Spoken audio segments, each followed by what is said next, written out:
Detalye.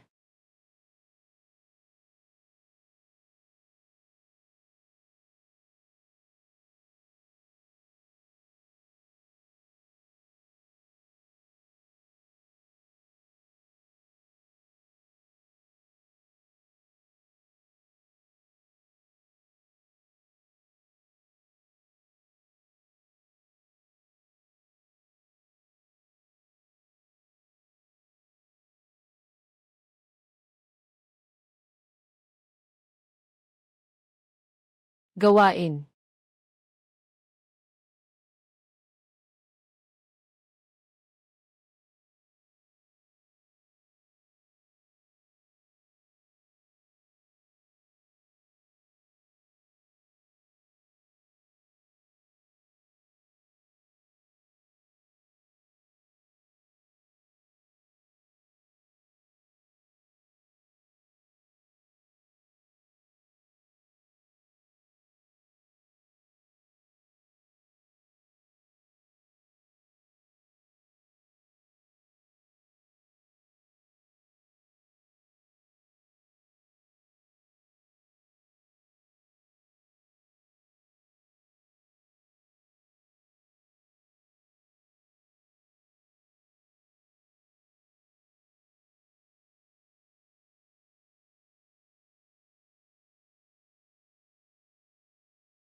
Industriya.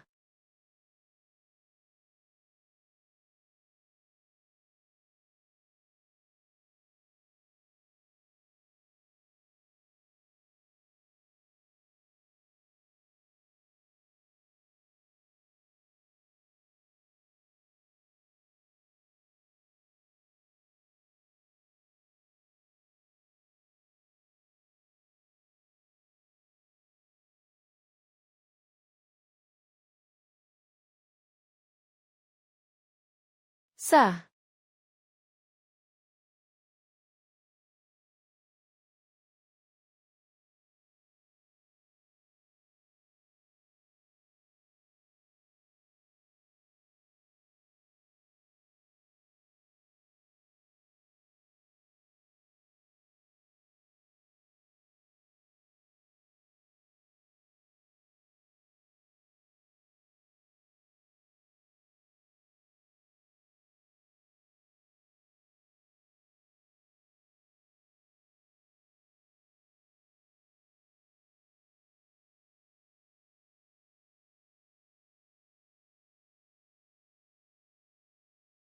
Sa loob ng cockpit ng Changfeng. Iba't ibang high-tech na militar na radar ang kumikislap. Hawak ng tatay ang manibela. Biglang pinindot ang start button. Walang ugong ng diesel engine. Tanging ang sobrang maayos na mababang dalas na humuhuni. Time labing 1:23 VK 0 tanging ang sobrang maayos na mababang dalas na humuhuni. Tanging ang sobrang maayos na mababang dalas na humuhuni 11:23. Bakit walang tunog ang makinang ito?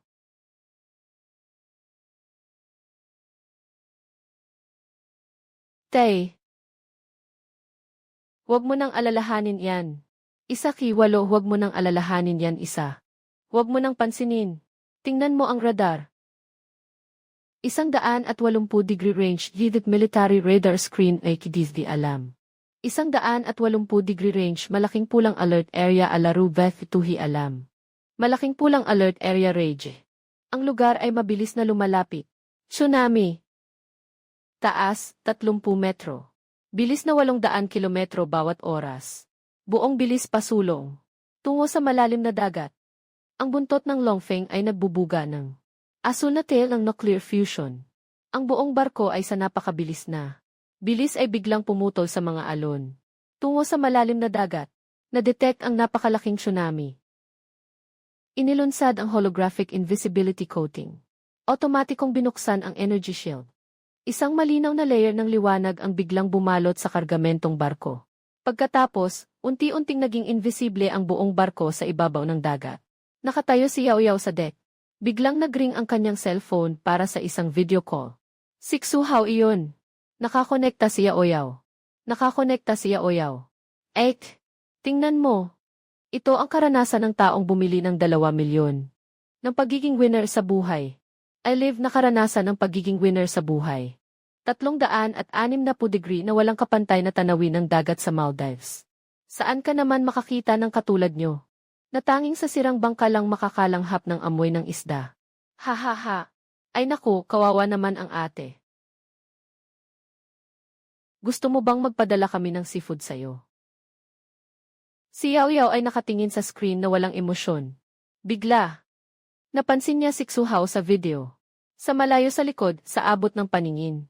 Sa likod ng video, isang itim na pader ng tubig. Ang mabilis na tumataas at lumalaki. Na nagtatakip sa langit at araw. Hindi na kailangan magpadala ng seafood.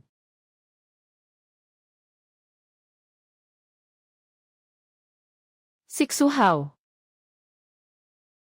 Bago mamatay. Mas mabuti pang tingnan mo muna ang likod mo. Sa video, napahinto si Xu Hao at si Yao Man.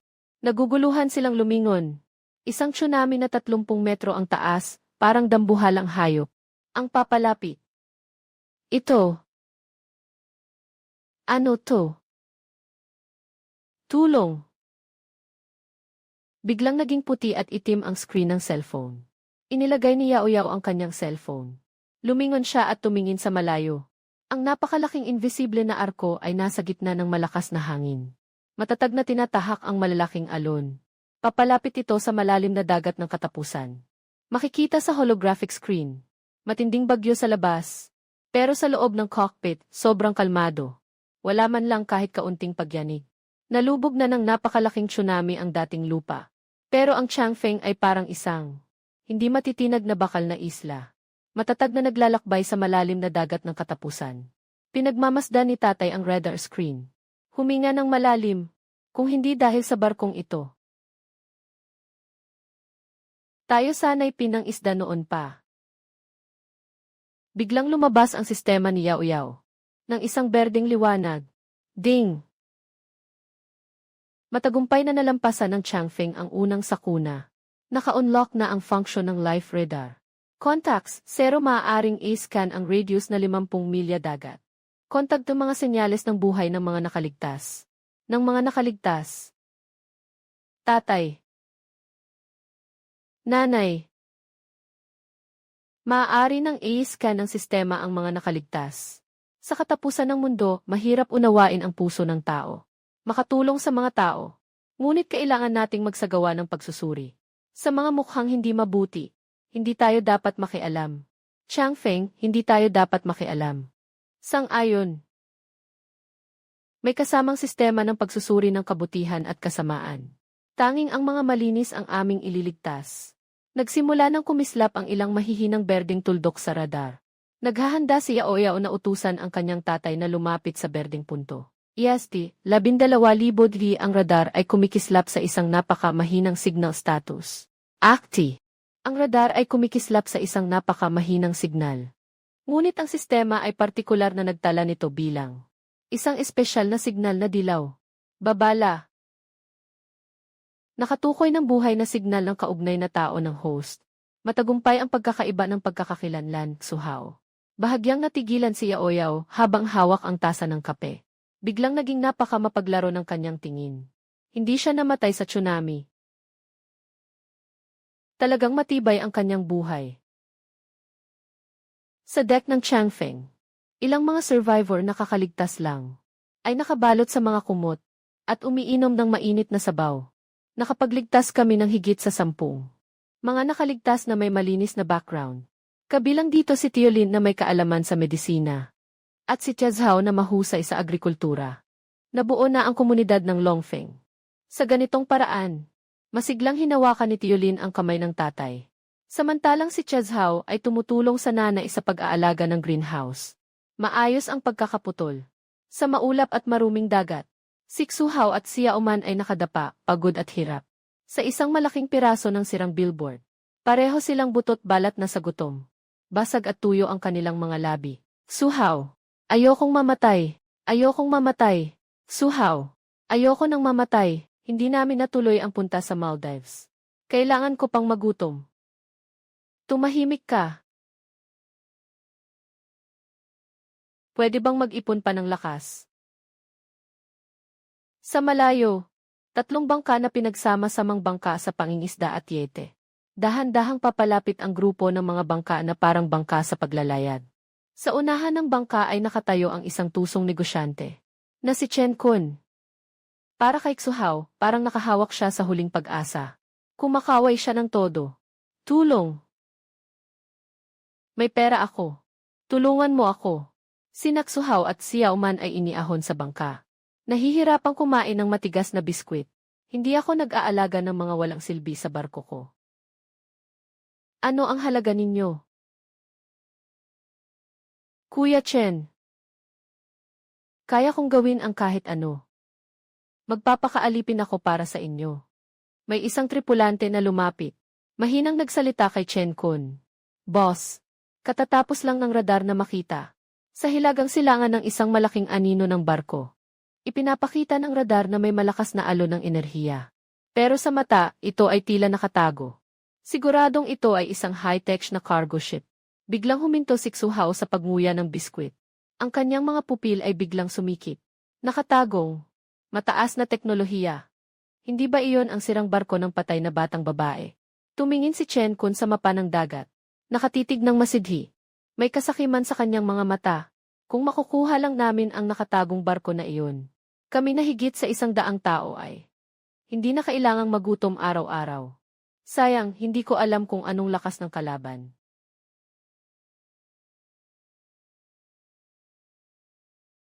Pumikit si Suhaw at nag-isip. Bigla siyang tumayo. Nagpakita ng galit na anyo. Chenji. Huwag kang matakot sa kanila. Alam ko ang mga detalye ng barkong iyon.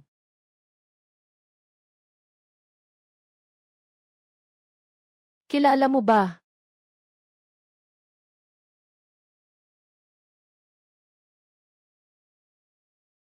Yun ang orihinal na arka ng pamilya namin, ang Ehi family. Ang pangalan ko ay Dakho.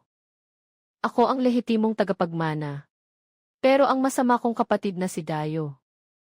Para mapanatili ang lahat ng yaman, binugbog niya ako at pinabayaan. Si Kides Ian ay nagdududa habang tinitingnan si Etho, ang kapatid mong babae. Isa lamang siyang babae. Tama. Sa barko, siya lang at ang mga magulang kong mga matanda. Walang ibang tao. Chenji. Basta tulungan mo akong mabawi ang barko. At ang mga gamit sa loob nito. Sige, gusto kong hatiin ito sa 5 bahagi. Hindi. 4 na 6. Ikaw ang 6. Si Chen Kun ay humahawak sa kanyang baba. May isang matinding liwanag sa kanyang mga mata. Mabait na bata. Ipakita mo ang daan. Ngayon, dadalhin kita upang makuha ang katarungan. Sa katapusan ng mundo, ang pinakakatakot ay hindi kailanman ang mga kalamidad, kundi ang mga kamag-anak na parang makamandag na ahas. Laging handang kumagat sa likod. Ang Longfeng ay nag-alis ng bahagi ng optical invisibility. Ang napakalaking katawan ng barko ay parang isang bundok. Tahimik na nakatayo sa ibabaw ng dagat. Tahimik na nakatayo sa ibabaw ng dagat. Tahimik na nakatayo sa ibabaw ng dagat. Ang sirang armada ni Chen Kun ay parang isang grupo ng mga laruan sa harap nito. Nakatitig si Chen Kun sa kanyang prao at nilunok ang kanyang laway. Si Suhaw naman ay mayabang na. Hawak ang mikropono at sumisigaw. Ek! Tatay! Nanay! Nandito na ako. Buksan mo ang pinto at papasukin mo ako. Dala ni Chen Laoda ang mahigit 100 kapatid. Mas mabuti pang makilala ninyo ang sitwasyon. Sa gilid ng deck ng Changfeng, tinitingnan ni Yao Yao ang mga ito mula sa itaas. Parang tinitingnan siya na parang isang payaso. Hayaan siyang umakyat mag-isa. Gusto kong makita kung anong kalokohan ang gagawin niya. Ibaba ang elevator. Si Suhaw lang ang isinakay sa deck. Pag-akyat niya, Parang radar ang mga mata niya, tumitingin sa paligid. Tay! Ma! Nagkamali ako. Hindi ako nakakain ng sapat at hindi ako komportable sa labas. Patawarin niyo na ako. Malamig na tinitigan siya ni Mama. Walang kahit kaunting init sa kanyang mga mata. Parang tinitingnan niya ang isang bangkay. Pirmahan mo ang kasunduan ng pagputol ng ugnayan. Kumuha ka na ng pera. Ngayon, humihingi ka na ng limos sa amin. Matanda, huwag kang magmalaki. Mayroon ditong mahigit 100 tao. Kung hindi ninyo ako ibabalik, at hindi ibibigay ang kalahating suplay, walang sinuman ang makakaligtas ngayon. Huwag magbuhat ng sarili mong bangko. Ibalik mo siya sa elevator. Dalawang malalakas na nakaligtas ang lumapit. Isang kaliwa, isang kanan, inangat si Xu at hinila palabas. Suyaw! Maghintay ka sa akin. Sa sandaling siya ay hinahatak. Nakita ni Xu sa kanyang gilid ang likuran ng deck. Ang bahagyang nakabukas na heavy metal na pinto. Sa likod ng bahagyang nakabukas na heavy metal na pinto. Sa loob ng isang bahagyang nakabukas na heavy metal na pinto. Makikita ang mga kahon-kahong delata at mga medical supplies. Biglang naging napakagahaman ng kanyang mga mata. Matalino si Chen Kun.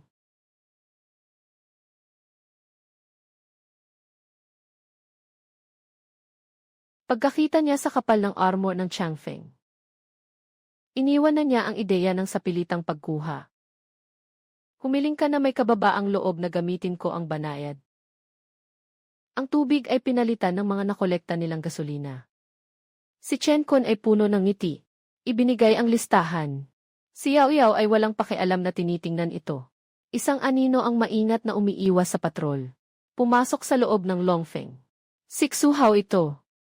Gumamit siya ng pagkakataon habang nag-aabot ng mga supply ang dalawang barko. Si Kaping pumasok mula sa exhaust vent ng ilalim. Mga tanga. Lahat sila ay nakikipag-usap sa itaas. Lahat ng mga supply dito sa ilalim ay akin na.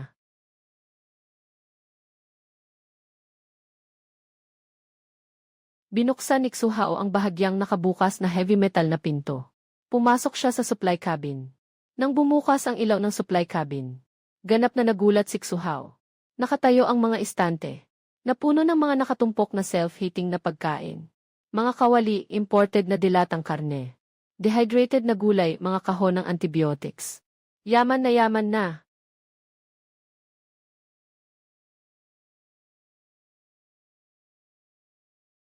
Si Xu ang babaeng ito,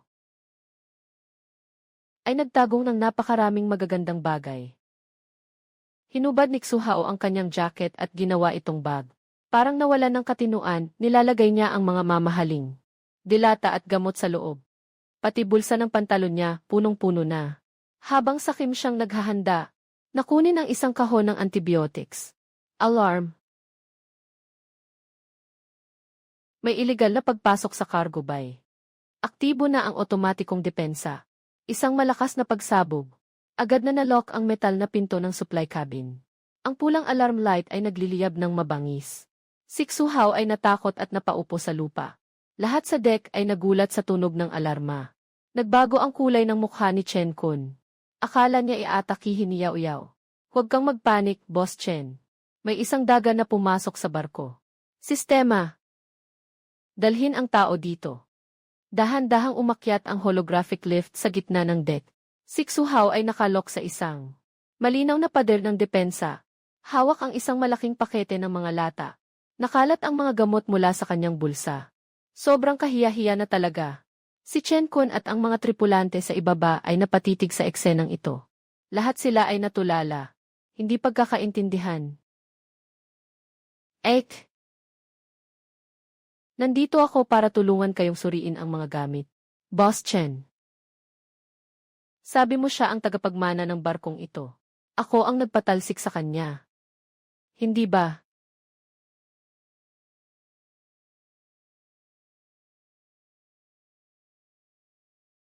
Pindot si Yao Yao sa tablet.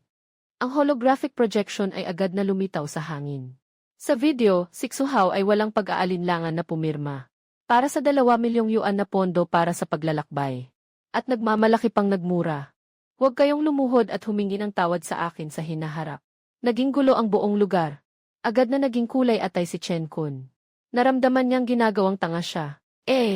Sila ang nagpilit sa akin. Pinilit ako. Humakbang ng isang hakbang ang tatay. Tumingin siya kay Xuhao na parabang basura. Ang boses ay matatag at malakas. Kanina sa loob ng storage room. Habang nagnanakaw ka ng gamit. Minumura mo pa kami na mga matandang hindi mamatay-matay sa kike. Gusto mo bang ipakita rin ito kay Boss Chen? Lubos na nabigo si Xuhao. Wala siyang masabi. Ang mga nakapaligid na nakaligtas ay nagsimulang mag-ingay at magmura. Chen Kun galit. Itinuturo si Xuhao. Bastos na tao. Na naglakas loob na gawing sandata ako. Hilahin niyo siya palabas. I'll withdraw ang puwersa. 2 tauhan ni Chen Kun ang sumugod. At hinablot ang kwelyo ni Xuhao. Parang patay na aso siyang kinaladkad. Papunta sa gilid ng deck na ilang dekada ang taas. Sa ibaba, ang madilim at nag-aalimpuyong dagat ng katapusan. Tulungan niyo ako. Tatay. Nanay. Talagang alam ko na ang mali ko. Huwag mo akong ihagis. Nakatayo si Yao Yao na may mga braso sa dibdib. Ang kanyang tingin ay malamig na parang kutsilyo. Tinitingnan si Xuhao na nakabitin sa hangin. Si Xuhao ay nakabitin sa gilid ng deck. Natatakot at nanginginig ang buong katawan. Basang-basa na ang kanyang pantalon. Sa ibaba ay ang madilim at maalon na dagat ng katapusan. Nadumihan na ang dagat na ito dahil sa iyo. Tao.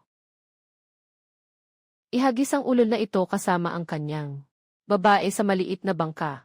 Nakatulala pa si Xiao Man sa bangka ni Chen Kun. Diretso siyang inihagis ng 2 tripulante na parang sako. Napasok siya sa isang luma at walang motor na rubber boat. Agad na sinipa si Xuhao papasok. Bagamat si Chen Kun ay isang negosyanteng mukhang pera. Naiintindihan niya kahit papaano ang isang prinsipyo. Mas kasuklam-suklam ang manloloko kaysa sa kaaway.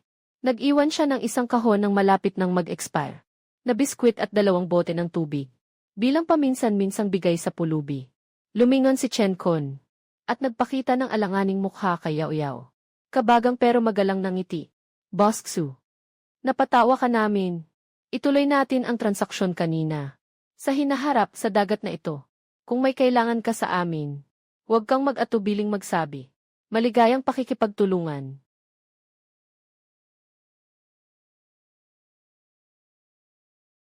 Dahan-dahang umalis ang flotang ni Chen Kun. Sa madilim na ibabaw ng dagat, ang natira na lang ay ang nag-iisang rubber boat na malakas na tinatangay ng mga alon.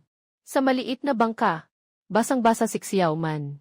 Habang tinitingnan ang natitirang pagkain, bigla siyang parang nabaliw at sumugod kay Xuhao. Walang tigil na pambubugbog. Kasalanan mo lahat to. Hindi ba sabi mo ikaw ang tagapagmana ng arka? Wala kang kwenta. Sumama ako sa iyo buong araw, ni minsan di ako naging masaya. Tumahimik ka. Balang araw, mapapaluhod ko silang lahat para magmakaawa sa akin. Palayo ng palayo ang rubber boat sa malawak at madilim na dagat. Ang sigawan ng 2 tao ay unti-unting nalunod ng hangin at alon. Matinding sikat ng araw. Matinding sikat ng araw. Si Xuhao at si Xiao Man ay lumutang sa dagat ng 3 buong araw. Ang kanilang mga labi ay pumutok at nagdurugo. Wala na silang lakas para itaas ang kanilang mga kamay. Sa unahan ay mailumitaw na isang malaking flotilya, na binubuo ng 5 malalaking bangka pangingisda na magkakadugtong. May mga malalaking titik na Iron Anchor Guild sa katawan ng barko. Ang katapusan ng mundo ay nagbunga ng iba't ibang mga nilalang. Ang Iron Anchor Guild ay isa sa mga ito. Umaasa sa ilang malalaking kagamitan sa desalination ng tubig. Monopolyo sa supply ng sariwang tubig sa paligid na dagat. Pinasusunod ang maliliit na bangka na magbigay ng mga supply at lakas paggawa. Sa madaling salita, sila ay isang grupo ng mga daga sa tubig na umaabuso sa sitwasyon.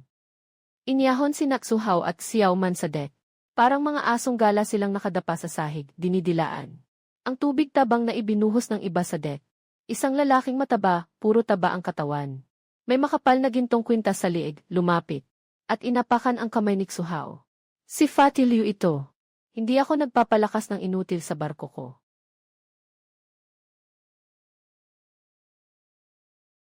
Ano ang halaga mo? Wala, kaya umalis ka na lang sa dagat. May impormasyon ako. Alam ko ang lokasyon at loob ng isang high-tech na invisibility na arko na puno ng mga supply.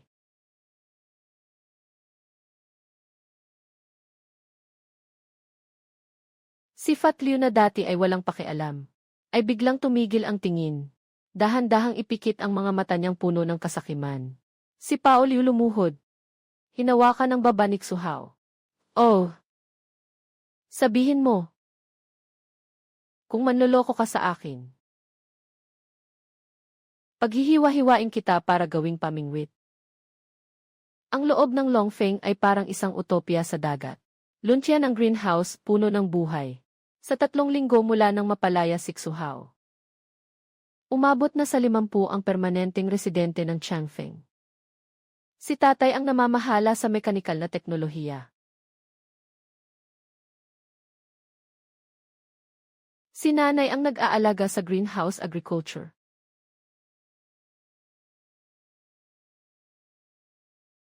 Si Uncle Lin ang nagtayo ng maliit na klinika.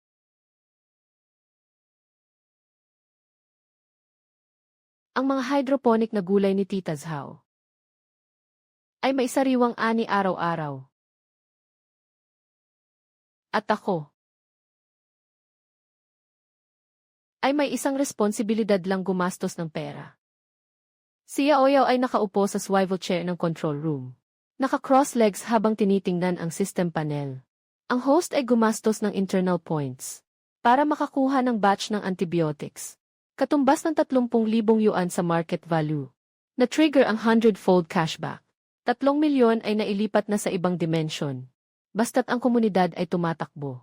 Bawat panloob na pagkonsumo ay kinilala ng sistema bilang gastos ng katapusan. Ang aking kayamanan ay patuloy na dumadami. Ang pakiramdam na ito talagang hindi masama. Si nanay ay pumasok sa pangunahing kontrol na silid na may hawak na isang mangkok ng mainit na sabaw. Huwag lang magbilang ng pera. Uminom ka muna ng sabaw.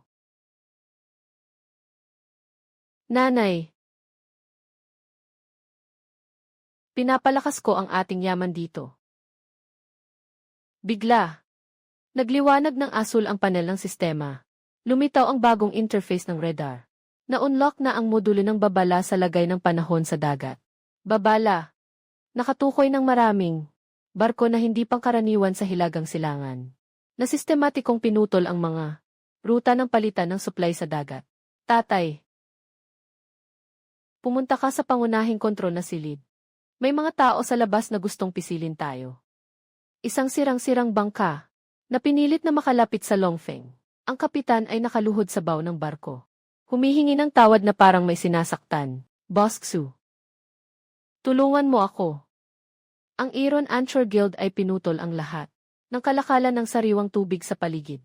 Sabi nila kung hindi ka sasali sa kanilang alyansa, pinapatay nila tayo sa uhaw. May 13 matatanda at bata pa sa bangka ko. Huwag kang magpanik.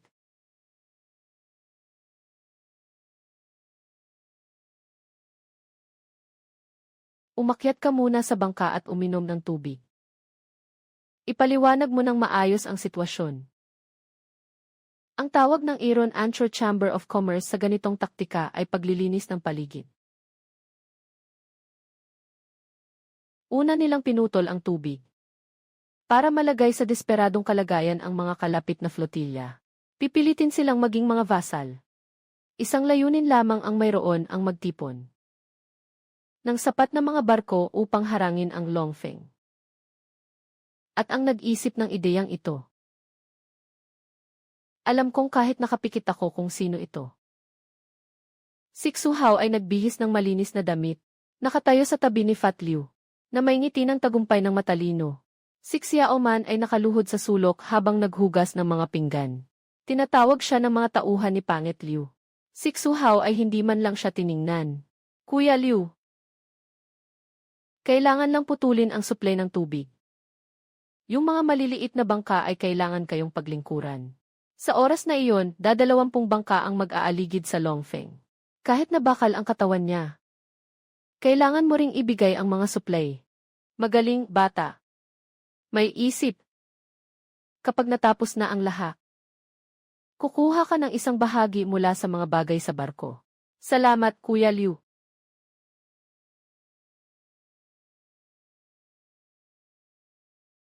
Ang malaking kagamitan para sa desalination ng tubig dagat ay umuugong. Ang mga tubo ay umaagos ng malinaw na purong tubig. Yaw-yaw. Pagkatapos ng pag-upgrade ng sistema, ang produksyon ng makinang ito sa isang araw. 500 tonelada.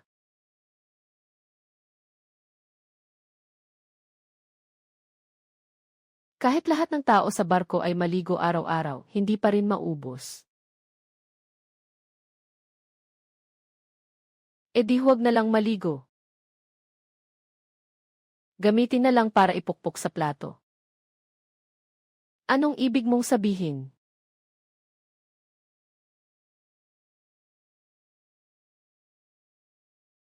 Gusto ni Pang Liu na maging hari sa pamamagitan ng monopolyo ng tubig tabang. Kaya't gagawin kong alikabok ang tubig tabang.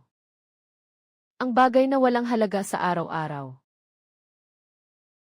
Magmumukha siyang nag-iisa sa kanyang monopolyo.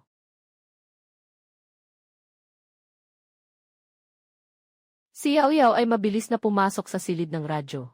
Binuksan ang buong frequency ng radyo. Ipinahayag sa lahat ng mga nakaligtas na barko sa paligid. Ang Longfeng ay nagsisimula mula sa araw na ito. Walang limitasyong supply ng malinis na tubig. Kilogramo ng mga lumang metal. Palitan ng 10 litro ng purong tubig. Palitan ng 10 litro ng purong tubig. Walang bayad sa daan. Walang pipirmahang kasunduan. Unang dumating, unang serbisyohan. Yao Yao, patayin ang mikropono. Lumingon ako at tumingin sa dagat sa labas ng bintana. Sa panahon ng katapusan ng mundo, ang pinakamapanganib na sandata ay hindi baril o kutsilyo, kundi ang lubos na kalamangan sa mga yaman. Gusto mong sakalin ako? Aalisin ko mismo ang pinakamahalaga sa iyo. Nakatayo si tatay sa tabi. Pinagmamasdan ang gilid ng mukha ng kanyang anak na babae. Maihalo ng pagmamalaki at sakit na umiling. Mas matatag pa ang batang ito kaysa sa akin noong panahon ko.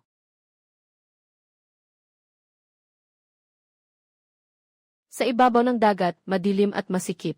Ang Aeron Anchor Guild ay nagtipo ng 7 o 8 na mga pinilit na karagdagang fleet na pinalibutan ang Longwind sa gitna. Daan-daang mga barko, malalaki at maliit, ang pumalibot sa lugar na ito na walang makalusot. Nang lumabas ang aking libreng freshwater broadcast. Mas mabilis kaysa sa inaasahan ko, hindi na nakapaghintay si Fat Liu. Binitiwan niya ang estratehiyang unti-unting pag-atake. Diretso niyang inilabas ang lahat ng hawak niyang baraha. At tinipon ang lahat ng mga kaalyadong barko na pumunta sa aking pintuan para maghamon. Sa deck ng Longfeng, nakahanda ang tatay at ang mga residente. Tense ang atmosfera. Ngunit si Yao Yao ay nagdala ng isang reclining chair at nakaupo ng komportable sa deck. Uminom ng malamig na coke. Sa malaking barko sa kabila, si Fat Liu ay may hawak na megaphone at sumisigaw ng may mukha ng galit. Makinig ang mga tao ng Longfeng. Ibigay ang kagamitan sa desalination ng dagat. Sa hinaharap, ako ang magpapasya sa bahaging ito ng dagat, si Pao Liu ang nagsasabi. Kung hindi, babarilin ko kayong lahat sa ilalim ng dagat ngayon. Si Xu Hao ay sumilip mula sa likod ni Pao Liu. Nang may matamis na ngiti sa mukha, pakitang tao. Suyaw. Huwag nang pilitin pa. Sa ilalim ng kamay ni Brother Liu may daang tao. Kneel down and beg me now. Maaari ko pang ipagkaloob kay Liu na iligtas ka. Mahigpit na nakapikit ang tatay. Nakatayo ang mga ugat. Pinigilan siya ng nanay sa braso. Huwag kang magmadali. Huwag kang magmadali. Huwag kang magmadali. Panoorin si Yao Yao. Panoorin si Yao Yao. Dahan-dahang inubos ni Yao Yao ang huling lagok ng coke. Ibinaba ang lata. Tumingin sa sistema sa kanyang pulso. Marahang pinindot ang panel. Oras na para mag-perform.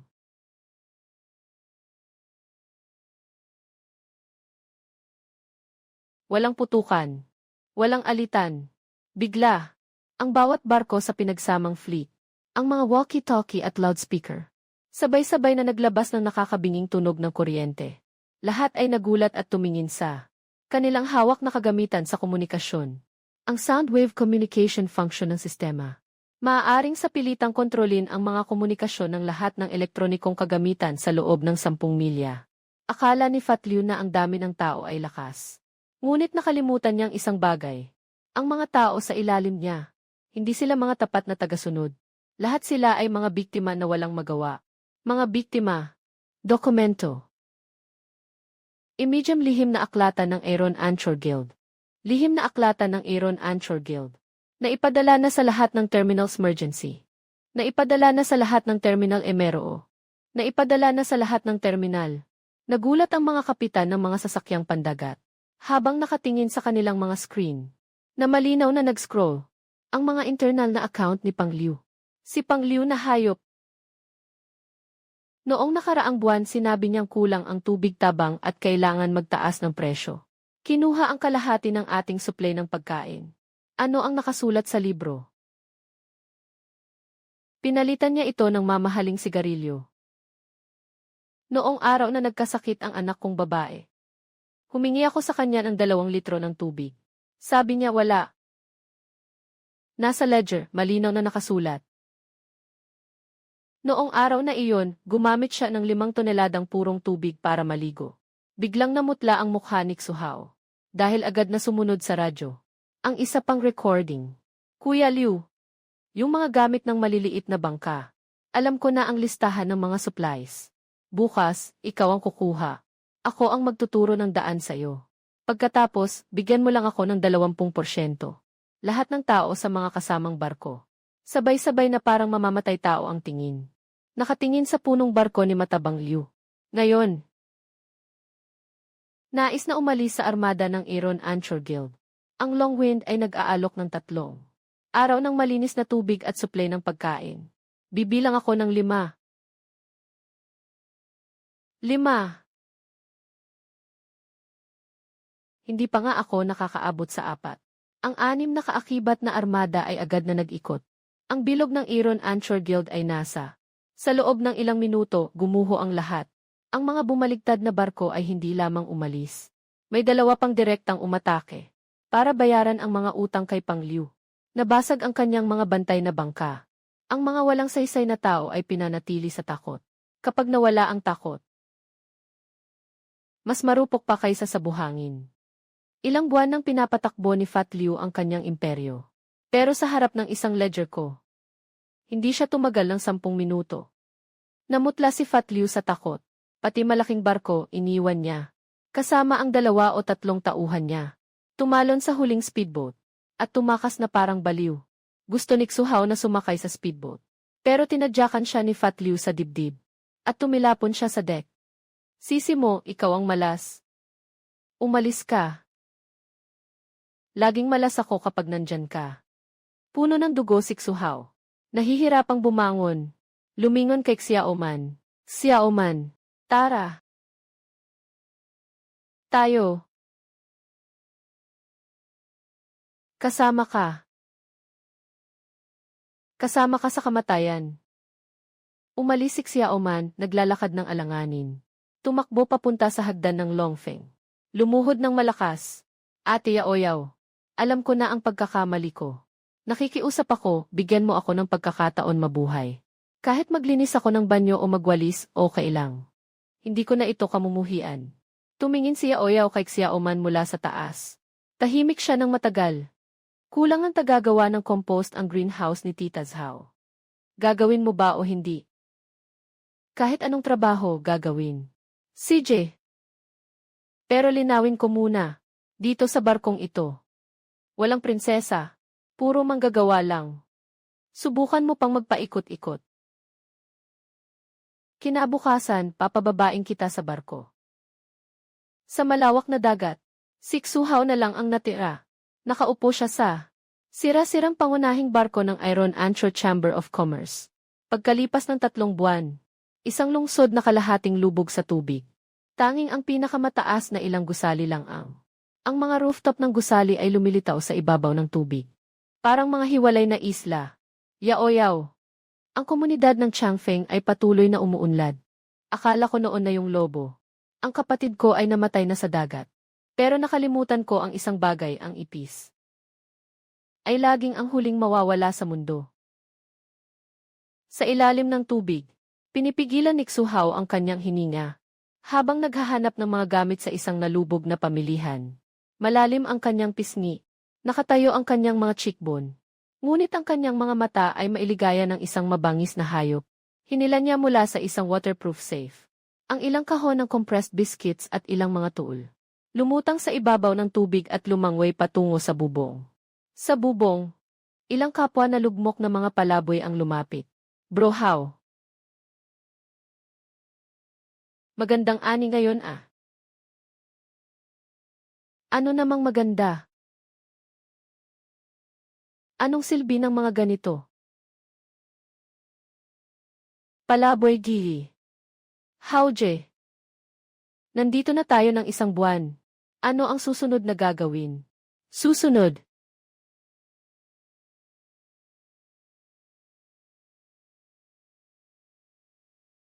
Susunod, gusto kong ipaalam sa isang tao. Kung ano ang pagsisisi. Binuksan ni Xuhao ang isang nabasang logbook ng paglalayag, na nakuha mula sa itaas ng gumuho na aklatan. May nakatanda doon ng isang lihim na malapit sa baybayin na daanan ng tubig, na maaaring gamitin ang mga batuhan bilang panangga, upang makaiwas sa karaniwang radar scan. Diretsong patungo sa tagiliran ng permanenteng lugar ng Changfeng. Nahanap na.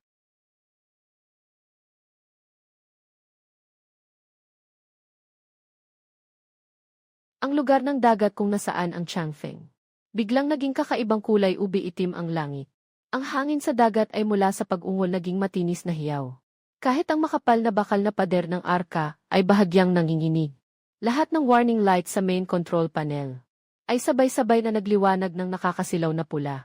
Babala. Ang super bagyo ay darating sa loob ng 72 oras sa kasalukuyang karagatan. Tinatayang lakas ng hangin. 17 antas pataas. Taas ng alon. 40 metro. Pagsusuri ng pinsala antas ng pagkawasak. Antas ng pagkawasak. Antas ng pagkawasak. Mas malakas kaysa sa unang tsunami. Sistema. Ilunsad ang ikatlong yugto ng depensa ng arka. Lahat ng residente, agad na lumipat sa ligtas na lugar sa loob ng barko. Lahat ng pananim sa greenhouse ay anihin at ilipat sa imbakan. Pakitandaan ng lahat. Pakitandaan ng lahat. Pakitandaan ng lahat.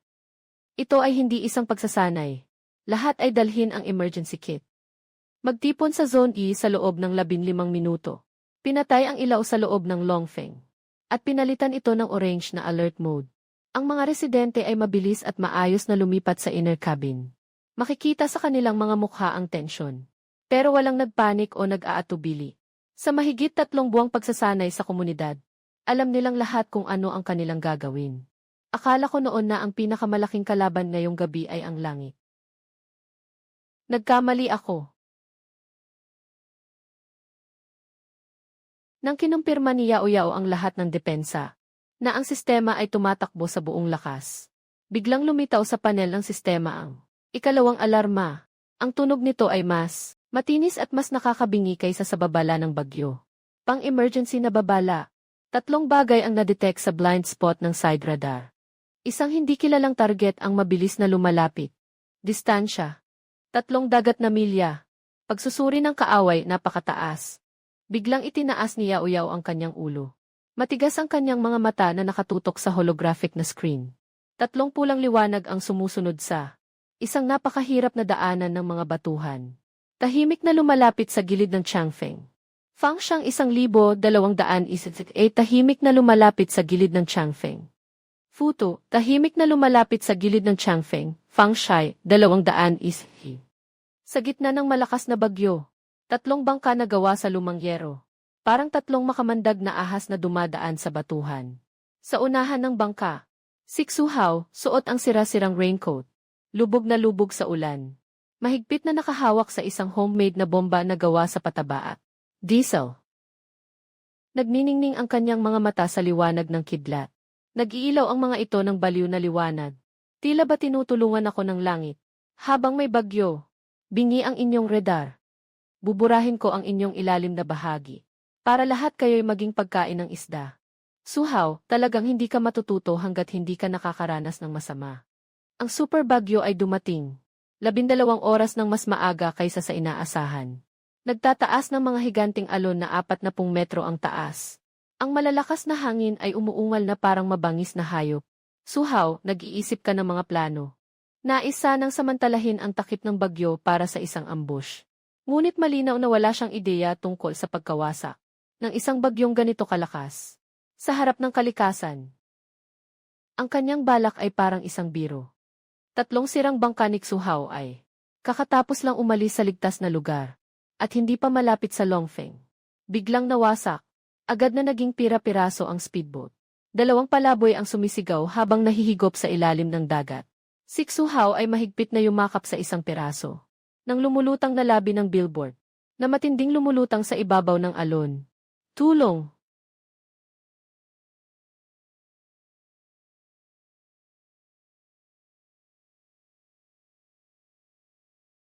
Nakatayo si Yao Yao sa harap ng holographic screen. Nakatitig na walang emosyon sa pulang tuldok na kumakatawan kay Xu, na masiglang kumikislap sa radar. Ang liwanag ay unti-unting humihina. Sa totoo lang, kailangan ko lang pindutin ang isang pindutan upang isara ang spotlight sa gilid. Siya ay tahimik na. Mamamatay sa bagyong ito. Walang sinuman ang makakaalam. Nakatayo ang daliri ni Yao Yao sa pulang. Pindutan ng pagsara. Huminto. Sa screen, ang mga senyales ng buhay ni Suhaw ay bumagsak na sa kritikal na antas. Tahimik ang atmosfera sa control room. Tanging ang tunog ng bagyo sa labas. Ang umuulan sa bakal na pader ang maririnig. Nanay, kumunot ang ngipin. Lumayo ka na. Huwag mo na siyang pansinin. May dalang bomba yon ng pumarito. Kasalanan niya yon. Nakatingin si Papa sa screen. Nangangatal ang kamay niya. Yao Yao. Ikaw ang kapitan. Ikaw ang magpapasya. Madaling pumatay. Pero sa katapusan ng mundo, ang buhay ng isang tao para magpatawad. Mas mahirap kaysa mamatay. Sistema. Magpapalipad ng di nalulunod na buoy na pang-rescue. Hilain siya palabas. Nakanganga si nanay habang tinitingnan si Yao Yao. Pero hindi ito sayang. Ay activate ang kasunduan sa mga manggagawa sa ilalim ng komunidad. Pagpasok niya sa barko, hindi na siya si Suhaw, kundi isang manggagawa sa ilalim na may numerong 01. Pagkatapos ng 5 minuto, bumukas ang dekompresyon na silid sa deck. Si Suhaw ay parang patay na aso. Itinapon ng mekanikal na braso sa lupa. Puno ng dugo. Sumuka ng malaking dami ng tubig dagat. Nilagdaan ito. Mula ngayon, ikaw ang responsable sa pinakamadumi at pinakamabigat na trabaho sa ilalim na silid. Ayaw ko pumirma. Ngayon ko na kayong ibabalik sa dagat. Nakakubli si Suhaw sa lupa. Nakatingin sa malamig na mata ni Yao Yao. Nakatingin sa malamig na mata ni Yao Yao. Natatakot na pinindot ang fingerprint. Ako, pumirma ako. Ako, pumirma. Matapos ang bagyo, maayos na naglalayag ang Longfeng. Madilim at mamasa-masang ilalim, na may amoy ng mga alga. Nakuha ni Suhaw ang kanyang nais na makabalik sa arko. Ngunit, noong nakaraan, ibinenta niya ang barkong ito para sa 2 milyong gasto sa paglalakbay. Ngayon, gamit ang kanyang buhay, nakuha niya ang isang trabaho sa paglilinis ng dumi at pag-alis ng lumot sa ilalim ng bangka. Si Suhaw ay nakasuot ng maruming uniforme. Hawak ang pala sa kanyang kamay, na mahirap na nililinis ang dumi sa tubo. Ang kanyang mga kamay ay nagkaroon ng mga paltos. Dati, mayaman siya na may mga branded na gamit. Ngayon, kahit mga pulubi, mas mataas pa ang estado. Narinig ang tunog ng mga hakbang. Si Xiao Man ay nagtutulak ng isang kariton ng pataba sa pasilyo ng ilalim ng barko. Nakaayos siya sa malinis na uniforme. Mas maganda ang kanyang kalagayan kumpara sa dati. Xiao Man. Huminto si Xiao Man. Tumingin siya sa kanya ng isang beses. Walang pangutya, walang paghihinayang, tanging walang pakialam lang. Para siyang tinitingnan ang isang transparent na tao. Hinahatak ang kariton at diretso ng umalis. Bakit? Bakit? Mas maganda pa ang buhay niya kaysa sa akin. Ako talaga ang batang lalaki ng barkong ito. Ang dagat sa screen ay isang malawak na asul. Matapos ang bagyo, naging malinaw ang langit. Na-detect ng life radar na tama. Sa 100 nautical miles ang layo, may isang mataas na isla na sumisikat sa tubig. Yaw-yaw. Tingnan ang mapa ng lupain na ito. Hindi ito maliit na lugar. Ito ang unang piraso ng lupa na nakita natin pagkatapos ng katapusan ng mundo. Kahit sapat ang mga hydroponic na gulay sa ating barko. Pero kulang tayo sa lupa. Kaya't hindi lumalaki ang ating sakahan. Kung makakakuha tayo ng isang piraso ng lupa, magtayo ng base. Biglang nag-pop up ang isang dilaw na babala sa sistema. Babala. Nakatuklas ng mga bakas ng mga nakaligtas sa pulo. Ipinapakita ng thermal imaging na ang populasyon ay humigit kumulang sa 200 tao. Na bumuo ng isang pangunahing pamayanan, kung saan may tao. Laging may mundo ng mga tao. Isang komunidad na may higit sa 200 tao. Sa panahon ng katapusan, tiyak na maituturing na isang pinuno. Lahat mag-ingat. Malapit nang makipag-ugnayan ang Longfeng sa isang malaking hindi kilalang isla. Ang grupo ng seguridad ay buong armas. Handa nang sumakay sa isla. Dahan-dahang lumapit ang Longfeng sa pulo. Ang mga tao sa pulo ay nagtipon-tipon sa dalampasigan.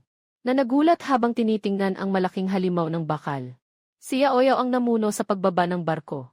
Isang taong may puting buhok ang lumabas sa pulo. Ngunit puno ng sigla na nasa gitnang edad.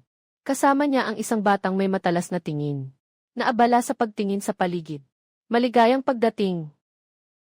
Ako ang namamahala dito, sila Uson.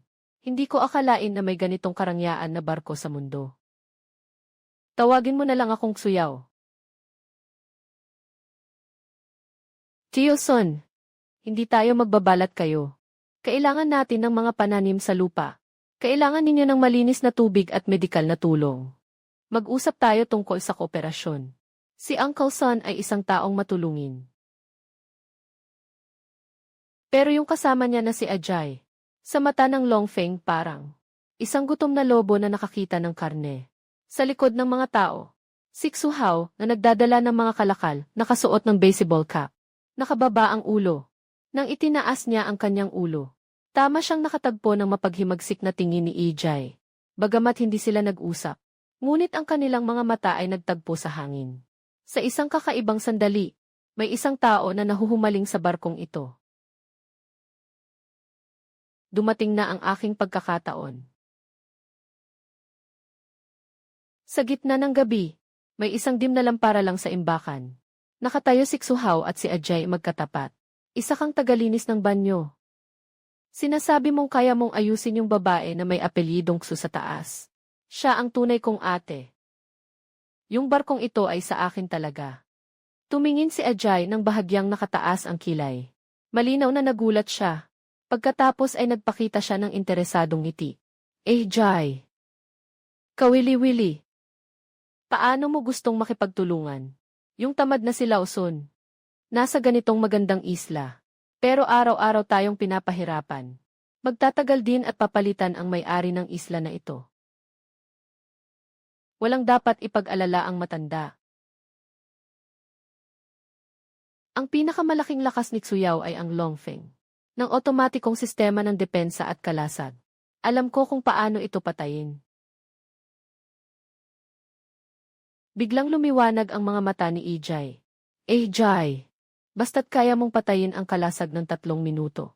Makakapasok ang mga tao ko para kontrolin ang cockpit. Pagkatapos ng tagumpay, ang isla ay sa akin. Ang barko ay sa iyo. 2 tanga ang lihim na. Nagbabalak kung paano hatiin ang mundo. Ngunit hindi nila alam na ang sistema ng Changfeng ay kayang subaybayan kahit saan napunta ang isang patak ng tubig. Lalo na't ito ay tibok ng puso ng isang buhay na tao. Ilang araw ang lumipas. Ang pakikipagtulungan ng Longfeng at ng isla ay tila maayos na nagaganap. Ngunit ang atmosfera ay nagsimulang maging masalimuot. Pumasok ang tatay na may malungkot na mukha sa control room. Kamakailan, ang hangin sa isla at sa ating barko ay hindi masyadong tugma. May nagbabalat kayo ng chismis. Sinasabi na sinadyang monopolyo namin ang teknolohiya ng malinis na tubig. Na kapag gusto nila, pwedeng nilang isara ang purifier at manghaharas sa amin. Para kang walang hiya, parang asong ulol. Araw-araw kaming nagbibigay ng libreng tubig sa kanila. At pinapagaling pa namin sila. Inaasahan na namin ito. Si AJ ang nagpapasimula sa isla, nagpapalala ng sitwasyon. Gustong pilitin si Tio Sun na umalis. Si Xuhao ay nagtatrabaho sa ibaba. Kasabay nito, nag-aakto siyang kawawa para makakuha ng simpatya. Muli siyang nakialam. Si Yao Yao ay nag-input ng isang serye ng mga utos. Nakaon na ang buong rehiyon na pakikinig. Nakuha na ang target. Lahat ng audio recordings ng pag-uusap ni Xuhao at Levi sa nakaraang 3 araw. Gusto nilang maglaro ng intriga sa palasyo. Sa harap ng ganap na kalamangan sa impormasyon, alam ko pa pati kulay ng kanilang underwear. Si Yao Yao mismo ang nag-imbita kay Tito Sun. At kay Ihe na sumakay ng barko para mag-usap. Tito Sun. Dahil may alinlangan ang lahat, kaya tayo'y maging tapat at bukas. Handa akong ibigay ang operasyon ng 2 desalination plant sa pamahalaang komite ng isla. Tuwang-tuwa si Ginoong Sun. Si AJ naman ay pilit. Itinatago ang labis na kasiyahan sa kanyang mga mata. Talagang may malawak na pananaw si Kapitan Xu. Nagmumungkahi ako. 3 araw mula ngayon magkakaroon tayo ng isang pinagsamang pagdiriwang sa isla upang ipagdiwang ang opisyal na pagsasanib ng 2 kumpanya. Ayos lang. Mag-enjoy tayong lahat. Sa screen, ipinapakita ang pinakabagong surveillance recording ni Jijay at Xuhao. Pinakabagong pakikinig na tala ni Xuhao ng Longfeng Hao. Samantalang maraming tao sa pagdiriwang. Dala mo ang mga tao para mag-alsa. Nasa ilalim ng barko, hinila ko ang pangunahing switch. 2024 no signal, nasa ilalim ng barko, hinila ko ang pangunahing switch. Sefe 024 nasa ilalim ng barko, hinila ko ang pangunahing switch signa. Akala nila nahuli nila ang aking kahinaan. Sa totoo lang, ako ang naghukay ng sapat para mailibing ang lahat ng tao. Ang plaza sa isla ay puno ng ilaw. Mahigit 200 tao at ang mga manggagawa ng Siganyengu ay nagtipon sa isang masiglang kapaligiran. Kakatapos lang magsalita ni Ginoong Sun. Biglang dumating si Ijay kasama ang 15 kasamahan. Mabilis na umakyat sa entablado. Kinuha ang mikropono. Huwag kayong magpaloko sa babaeng ito. Anong pagbabahagi ng karapatan? Sikreto niyang inilagay ang self-destruct program sa kagamitan. Ako ang kanyang nakababatang kapatid. Patunayan ko. Pati ako, ang kanyang nakababatang kapatid, pinapahirapan niya. Hayaan mo siyang manguna. Lahat tayo ay mamamatay din sa huli. Jai, anong sinasabi mo? Umuwi ka na. Isiniksik ni Ijay si Ginoong Sun. Suyaw, ibigay mo ang password ng control room. Kung hindi, ngayon ang iyong katapusan. Tumingin sa 2 nakakatawang clone na ito, na sobrang nagsusumikap sa entablado. Kahit na gusto ko na silang palakpakan. Ang tensyon sa paligid ay ramdam na ramdam. Pinalibutan ng mga tauhan ni Ijay si Yao Yao. Ngunit walang takot sa mukha ni Yao Yao. Maging ang kanyang mga talukap ay hindi kumilos. Kailangan mo ng password, di ba? CJ. Dahan-dahan niyang inilabas ang isang device na kasing laki ng barya. Ipinagulong niya ito sa kanyang kamay. Ngunit bago ibigay ang password. Dahil gusto ng lahat na maging bukas at malinaw. Gagawin kong ganap na malinaw ito. Pinindot ni Yao Yao ang buton sa device. Si Meesk, parang kidlat ang bilis. Parang kidlat ang bilis. Ang hologram sa unahan ng barkong Changfeng. Biglang umandar ang projector. Nagpakita ito ng napakalaking isa na holographic na screen sa himpapawid ng plaza. Napakalaking holographic na screen. Sa screen, diretsyong ipinalabas ang malinaw na footage ni Aji at Xuhao na nagbabalak sa abandonadong bodega. Iyan na eksena ng kanilang sabuatan. Pagkatapos magtagumpay, ang isla ay mapupunta sa akin. Ang bangka ay sa iyo. Papatayin ko siya. Itatapon ang matanda sa dagat. Biglang tumahimik ang lahat. Tumingin ang mga tao kay Ijay at Xuhao. Mula sa pagdududa ay naging galit. Battle-latal nagbago ang eksena sa screen. Late subtle batidete 222 nagbago ang eksena sa screen. Nagsimula nang ipalabas ang lihim na paggamit ni Ijay sa isla. 701 nagsimula nang ipalabas ang lihim na paggamit ni Ijay sa isla 0010610227. Digya 300010272000 27 mga resibo ng pampublikong pagkain na pinalitan para sa pribadong armas.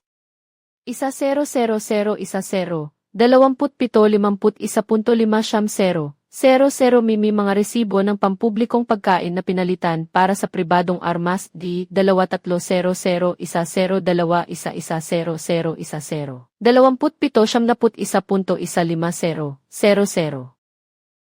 27.150 00000 ang pampublikong bigas ay ipinagpalit para sa pribadong armas 710 27 oras 33 minuto 0 oras 27 61.210 002781 3,180.00 kasunod nito 27 61.800 002701 300.00 1 oras 6:00 3,200.00 kasunod nito 1 oras 32 minuto 0 oras 41.25 00 61,230 110 ipinakita rin kung paano si Xu ay nangako kay Aji.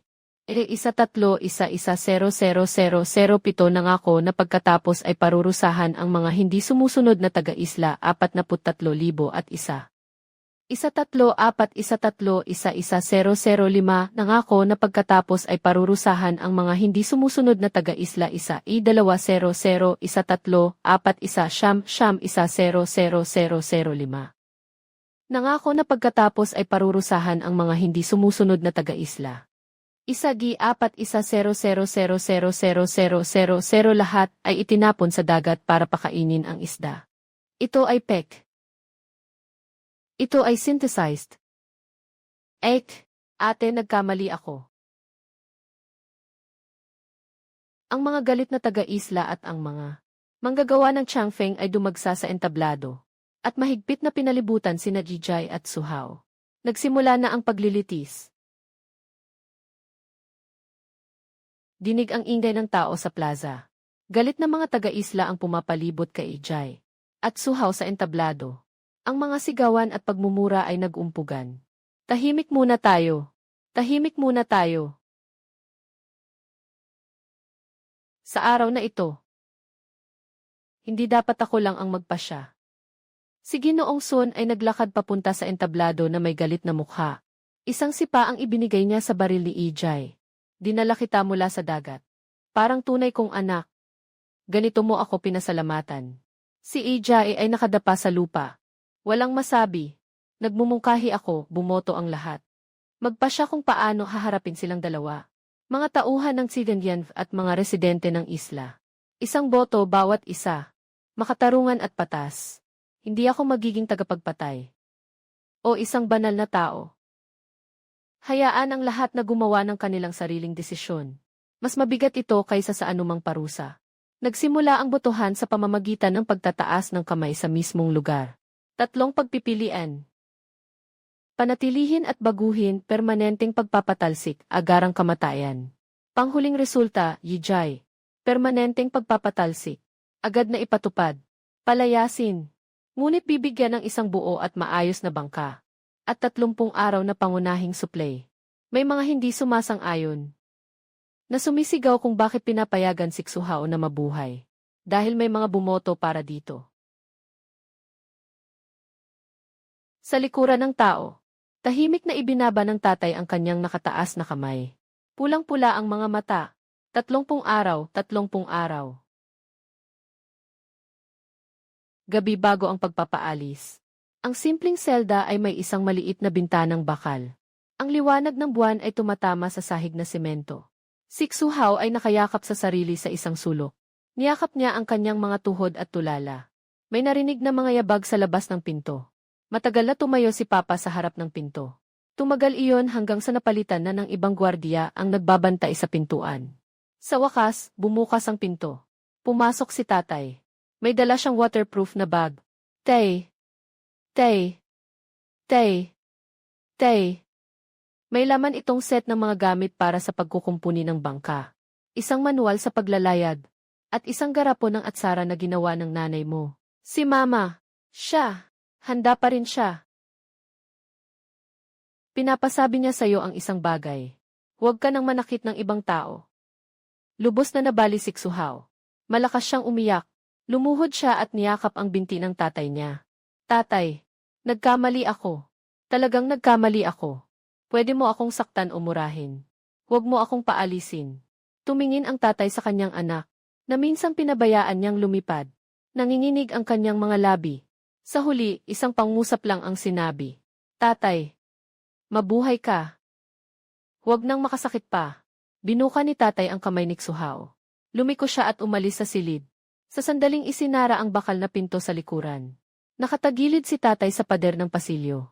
Tahimik niyang pinunasan ang mga luha. Iyon ang pinakamahabang lakad na tinahak ni tatay sa buong buhay niya.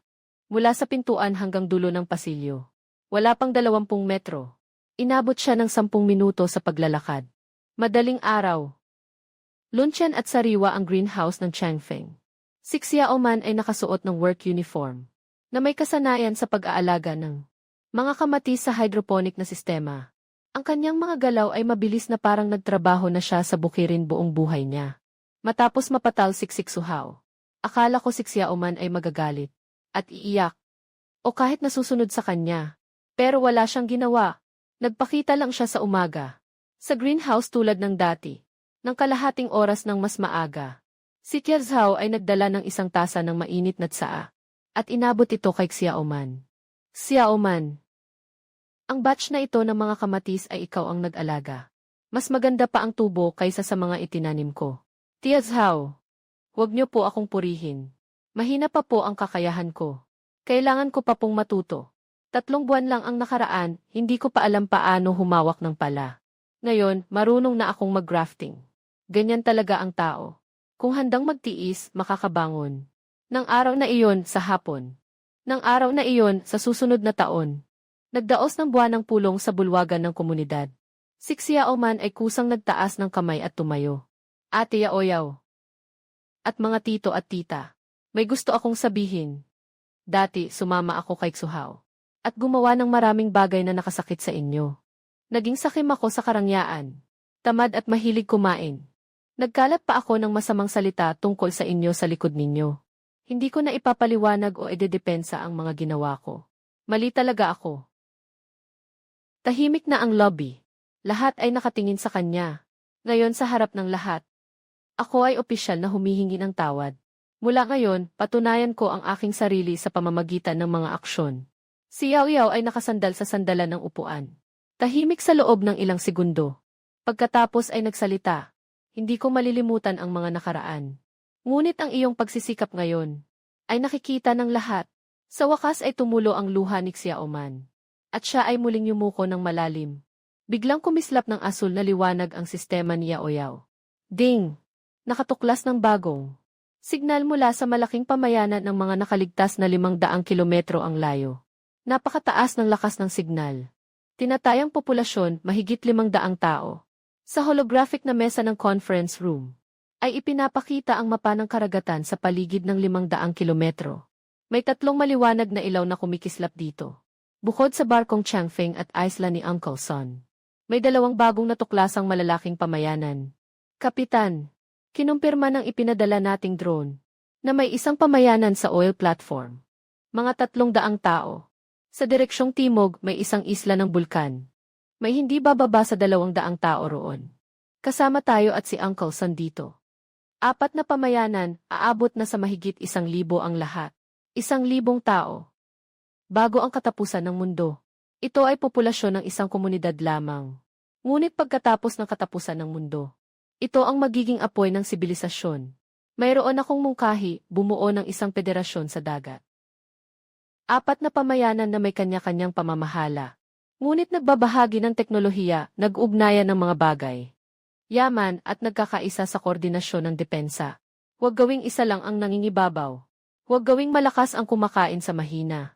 Ayos. Sang-ayon ako dito. Sa mga nakaraang buwan, nakipagtulungan tayo sa Longfeng. Makikita na bumuti ang kalagayan ng lahat. Kung maipapalaganap ang ganitong modelo, lahat ay makikinabang. Matapos ang 2 linggong negosasyon, itinaas ng mga kinatawan mula sa 4 na panig. Ang isang simpleng ngunit solem na seremonya ng lagda. Opisyal na itinatag ang federasyon sa dagat. Si Yao Yao ay pinili ng 4 na panig. Bilang unang coordinator, ayaw kong maging leader ng kahit ano. Ngunit sa mundong ito, laging may isang tao na dapat tumayo at pulutin ang mga piraso upang muling buuin ang isang buong larawan. Matapos ang paglagda, lumabas ang isang mensahe sa pribadong channel ni Yao Yao na nag-ulat na may isang tao sa ikalawang puok ng bulkan na konektado sa nakaraang buhay ng host. Mga taong malapit na kaugnay sa alaala. Inirerekomenda na personal na kumpirmahin ng host. Nakaraang buhay. Nakaraang buhay. Nakaraang buhay. Nakaraang buhay. Ang pantalan sa isla ng bulkan ay simple pero malinis. Ang mga gusali sa isla ay itinayo sa gilid ng bundok. Usok mula sa pagluluto. Parang may itsura ng isang paraisong malayo sa mundo. Yao Yao Vo. Sabi ng sistema, may isang tao sa isla na ito na may kaugnayan sa aking nakaraang buhay. Sa totoo lang, ang alaala ng nakaraang buhay para sa akin ay parang panaginip alon, sigawan. Malamig na tubig dagat ang pumasok sa baga. At sa huling sandali, may isang kamay na desperadong gustong humila sa akin. Si Yao Yao kasama ang 2 kasamang tao ay bumaba mula sa bangka papuntang pulo. Isang batang lalaki ang lumapit, may balat na kayumanggi. Payat ngunit may maliwanag na tingin. Nakasuot siya ng damit na yari sa magaspang na tela. Puno ng kalyo ang mga kamay. Makikita mong sanay siya sa mabibigat na trabaho. Nang makita ng binata si Yao Yao, bigla siyang tumigil sa paglakad. Parang tinamaan ng kidlat, hindi makagalaw. Ikaw. Close up na patigil din si Yao Yao. Ang mga mata na iyon, huling sandali sa nakaraang buhay. Sa gitna ng malalaking alon, desperadong umaabot. Patungo sa may-ari ng kanyang mga kamay. Ikaw rin ay muling isinilang. Agad na namula ang mga mata ni Luyuan. Matinding kinagat niya ang kanyang labi. Pinipigilan ang mga luha na bumuhos. Naalala ko noong araw na iyon, hinawakan ko ang iyong kamay. Ngunit masyadong malalaki ang alon. May nag-push sa akin mula sa likod. Hindi ko siya mahawakan. Yung nag-push sa'yo ay ang kapatid ko. Ipinagsama niya tayong 2 at itinulak sa tubig. Nabuhay ka. Sa pagkakataong ito. Nabuhay ka. Nakaraang buhay. Siya ang nag-iisang estranghero na sinubukang iligtas ako. Ngayon, itinalaga ng tadhana na magkita tayo muli sa mga guho ng katapusan ng mundo. Minsan, may ginagawa ring mabuti ang Diyos. Pangunahing lugar ng bulkan. Patuloy na umaagos ang singaw mula sa mga bitak sa lupa. Napakarami ng enerhiyang geothermal sa ilalim. Natagpuan namin ang napakalaking reserba ng init sa ilalim ng dagat ng bulkan na ito. Ngunit wala kaming teknolohiya para i-convert ito sa kuryente. Sapat na ang magpakulo ng tubig para sa init.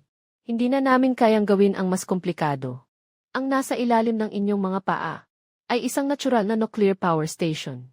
Basta't kumonekta sa Longfeng. Modul ng pag-convert ng enerhiya.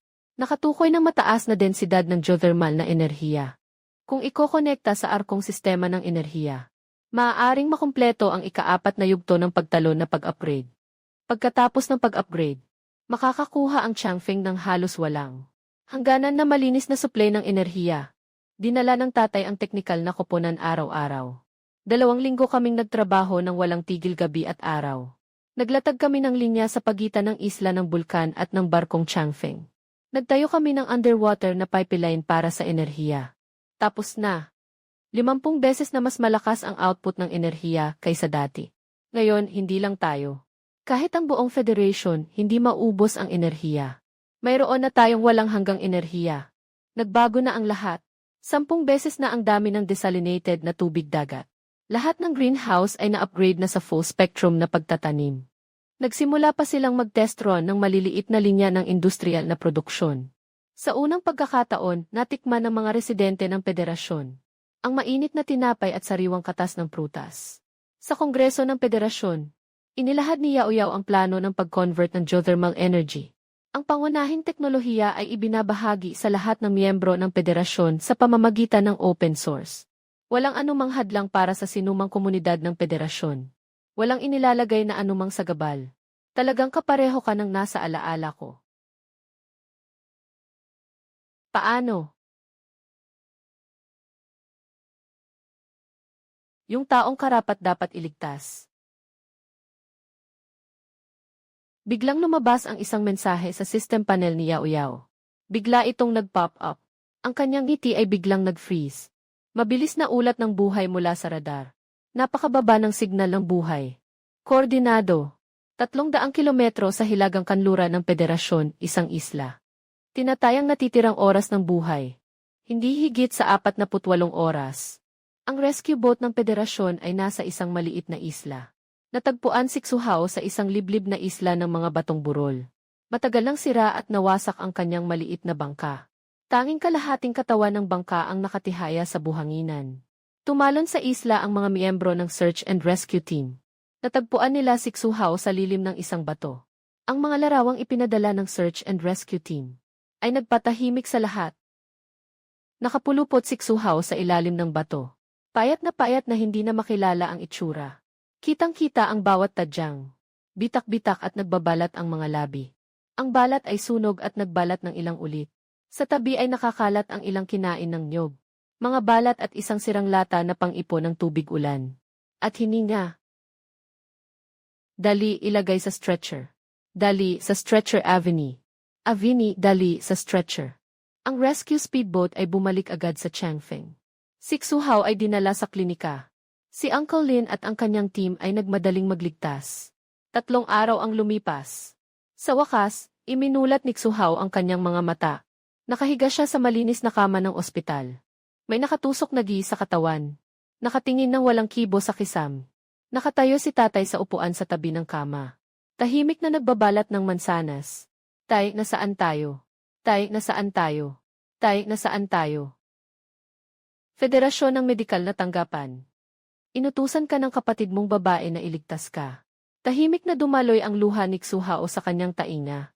Bakit siya? Itong tanong na ito. Dapat mong itanong sa sarili mo. Lumabas ang tatay mula sa kwarto ng ospital. Sa sandaling isinara ang pinto. Lumiko si Xuhao. Tumingin sa bintana at nakita ang mga tao. Sa pasilyo, dumarating at umaalis ang mga tauhan ng barko. May mga tawanan at usapan. Si Xiao Man ay may dalang basket ng sariwang gulay. At masiglang bumabati sa mga tao. Si Mama ay nakayakap sa braso ni Papa. May puting buhok ngunit masigla pa rin. Lahat ng tao ay namumuhay ng maayos. Lahat ng mga taong nasaktan ko ay mas mabuti pa ang buhay kaysa sa akin, 10,000 ulit. Ako mismo, ang sumira sa lahat ng bagay gamit ang sarili kong mga kamay. Si Xuhao ay parang isang bangkay na walang kaluluwa. Dahan-dahang lumingon. Tumingin sa kisam, at halos hindi marinig na nagtanong, may pagkakataon pa ba ako? Si Xuhao ay nakahiga sa klinika ng isang buong linggo. Araw-araw dumadalaw si Tito Lin para mag-check. Mula sa pagiging tahimik ni Xuhao, hanggang sa nagsimula siyang makipag-usap kay Tito Lin. Paano mo nakuha ang mga sugat sa kamay mo? Sa isla, nagbukas ako ng niyog gamit ang kamay. 1 buwan akong nagbukas ng niyog. Binata. Halos buong buhay ko ay nagpalutang-lutang ako sa dagat. Nakakita na ako ng napakaraming tao. May mga taong nahulog sa bangin at hindi na nakabalik. May mga taong nakakaya pang umangat. Ano ang pagkakaiba? Alam mo ba? Hindi ko alam. Hindi alam. Hindi alam. Ang pagkakaiba ay kung siya ay kikilala o hindi. Sa kanyang sariling pagkilala. Mas mahirap kaysa sa pagkilala sa buong mundo. Noong gabing iyon, humiram si Xuhao ng papel at lapis kay Tio Lin. Nakatagilid sa kama ng ospital at sumulat ng buong gabi. Gumamit si Xu Hao ng 17 piraso ng papel. Noong gabing iyon, isinulat niya ang bawat masamang bagay na ginawa niya mula pagkabata. Hanggang ngayon, nagnakaw ng pera ng nanay, niloko ang tatay na pumirma. Pagiging gwarantor, pagputol ng ugnayan para sa gasto sa paglalakbay, paglabas. Ibinenta ang pamilya kina Chen Kun at Fat Liu, naging utusan. Naging tagadala, nagdala ng pampasabog para salakayin ang Changfeng. Nakipagsabuatan kay Ijai para agawin ang kapangyarihan. Sa huling pahina ng liham na iyon, halos hindi na mabasa ang sulat dahil sa panginginig. Isang pangungusap lang ang nakasulat. Hindi ko hinihingi ang kapatawaran. Ang tanging hiling ko lang ay huwag na kayong mag-alala pa para sa akin. Kinabukasan ng umaga, sa may pintuan ng control room, natanggap ni Papa ang liham na ito. Umupo siya sa mahabang upuan sa pasilyo. 3 beses niyang binasa mula simula hanggang dulo. Nanginginig ang mga kamay ni Papa. Namamasa ang kanyang mga mata sa likod ng salamin, paulit-ulit niyang pinupunasan. Pinunasan at basa ulit. Tahimik siya buong gabi. Naupo siya mag-isa sa dekada at tumingin sa dagat. Kinabukasan ng umaga, pumasok siya sa pangunahing kontrol na silid. At sinabi kay Yao Yao na nag-audit ng datos. Yao Yao, bigyan mo siya ng pagkakataon na magtrabaho. Hindi para sa kanya, para sa nanay mo. Hindi niya sinasabi. Umiiyak na siya ng ilang beses sa gabi. Sa buwan ng pagpupulong ng federasyon, nakatayo si Yao Yao sa entablado at nag-anunsyo ng bagong patakaran. Mula ngayon, itinatag ng federasyon ang sistema ng mga estasyon para sa ekolohikal na rehabilitasyon. Sa pinakalabas na karagatan sa ilalim ng jurisdiksyon ng federasyon, magtatayo tayo ng mga taniman ng bakawan at mga estasyon para sa rehabilitasyon ng mga korales, na responsable sa pagpapanumbalik ng ekolohiyang pandagat na winasak ng katapusan ng mundo. Pinakamahirap ang mga kondisyon, pinakanakakabagot ang trabaho, pero ito ay para sa kinabukasan nating lahat. Sino man, anuman ang kanilang mga nagawang pagkakamali sa nakaraan, ay maaaring kusang loob na mag-apply upang pumunta. Ito ay hindi isang pagpapatalsik. Ito ay isang pagkakataon upang patunayan ang sarili gamit ang sariling mga kamay. Maraming usapan sa ibaba. May mga sumasang-ayon. May mga nagmamasid. Sa sulok ng huling hanay, dahan-dahang tumayo si Xu Hao na nakasuot ng hospital gown. Lahat ng mata ay biglang nakatuon sa kanya. Tahimik na tahimik ang buong bulwagan, maririnig ang lagutok ng karayom. Nag-sign up ako. Naging tahimik ang lahat ng 10 segundo. Pagkatapos, hindi alam kung sino ang nag-umpisa, dahan-dahang pumalakpak. Ang palakpak ay mahina at sporadic. Pero talagang tumunog ito. Umaga ng pag-alis, 3 tao lang ang nagpaalam sa pantalan. Nakatayo si tatay sa harap ni Xu Hao. Matagal niya itong tinitigan. CJ. Tay, gagalingan ko. Hindi pumunta si nanay sa pantalan. Ngunit bago sumakay si Xu Hao, natagpuan niya, sa kanyang bag, ang isang lata ng bagong gawaing maasim na gulay at mga sapatos na may makapal na solong gawa sa kamay. Hawak ni Xu Hao ang lata ng maasim na gulay. Nakayuko siya, at tahimik na umiiyak habang nanginginig ang kanyang balikat sa dulo ng pantalan. Si Xiao Man ay nakatayo sa malayo. Hawak ang isang sombrero na pang-araw. Nag-atubili sandali, ngunit mabilis na lumapit. Masyadong mainit ang araw doon. Magsuot ka.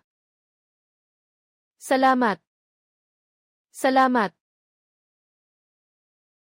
Dahan-dahang lumalayo ang barkong pangkarga mula sa pantalan. Nakatayo si Xu Hao sa hulihan ng barko. Lumingon siya, tinitingnan ang palayo ng palayo na Changfeng. Ang barkong minsan niyang pinagnasaan, nilinlang, pinagtaksilan at sinubukang sirain. Ngayon, tahimik itong nakatayo sa liwanag ng umaga. Parang isang hindi matitinag na bundok ng bakal. Pinapanood niya habang naglalaho ang maliit na barko sa abot tanaw ng dagat. Wala akong naramdaman na ginhawa. Ni hindi ako nagkaroon ng awa. Nais ko lamang isipin na kung sa pagkakataong ito, talagang makakaahon siya mula sa putik. Hindi na siya ang dating Xu Hao. Pagkalipas ng ilang taon, sa ibabaw ng dagat, maliwanag ang araw. Ang langit ay ang pinakamalinaw na asul mula pa noong katapusan ng mundo. Malaki na ang pagbagsak ng antas ng dagat. Sa malayo, may mga piraso ng lupa na muling lumilitaw sa ibabaw ng tubig. Sa itaas, bahagyang makikita na Ang mga bagong tanim na punla. Ang unang tagsibol pagkatapos ng wakas ng mundo. Sa wakas, nagsimula ng umatras ang tubig dagat. Ang antas ng dagat sa buong mundo ay bumababa ng kalahating metro bawat buwan. Ang unang bahagi ng lupa ay muling nasilayan ang araw. Nagsimula ang federal na pagbabalik sa lupa. Hindi ito pagbabalik sa lumang mundo, kundi ang pagtatayo ng bago. Sa pinakamataas na obserbatoryo ng Changfeng, si Yao Yao ay nakasandal sa rehas. Ang hangin mula sa dagat ay humahampas sa kanyang buhok. Nakatayo sa tabi niya ang kanyang tatay, nanay at Lu Yuan, Tiolin, Tiazhao, Xiaoman. At lahat ng mga kasama na naglakbay kasama natin. Na nagtutulungan. Naalala mo ba ang araw na umalis tayo? Tayo lang, Ren. Hindi pa natin alam kung paano magmaneho ng bangka. Naalala ko. Noong panahong iyon, sobrang kinakabahan ka at pawis na pawis ang mga kamay mo sa manibela. Ayos na ngayon. Mayroon tayong mahigit sa 1,000 tao. May lupa para magtanim ng gulay. May isda para kainin. May malinis na tubig na maiinom. Ang buhay na ito, mas matatag kaysa bago ang katapusan ng mundo. Sa pulso ni Yao Yao, huling nagliwanag ang sistema. Ding! Natapos na ang pangunahing misyon ng pag-survive sa katapusan ng mundo. Pangkalahatang pagsusuri ng host, is-class tagapagtatag ng arka. Ipinapamahagi na ang huling gantimpala. Permanenteng bukas ang pangunahing teknolohiya ng sistema. Hindi na nakatali sa personal na host. Simula ngayon, lahat ng teknolohiya ay pag-aari ng lahat ng mamamayang federal. Salamat, host. Ang sistema ay malapit nang pumasok sa permanenteng pagtulog. Paalam. Dahan-dahang nawawala ang liwanag sa panel. Tulad ng isang bituin na tahimik na nahuhulog sa dagat. Salamat sa iyo. Ngunit, hindi ka kailanman naging dahilan para ako'y mabuhay. Anong sinasabi mo? Wala. Naisip ko na ang arko ay hindi kailanman isang barko. Ano iyon? Ito ay bawat taong pumili na hindi sumuko. Ang sikat ng araw ay sumisikat sa ibabaw ng dagat. Ang sikat ng araw ay sumisikat sa ibabaw ng dagat. Dahan-dahang umuusad ang Longfeng patungo sa bagong. Dahan-dahang umuusad ang Longfeng patungo sa bagong. Nakalantad na baybayin ng kontinente.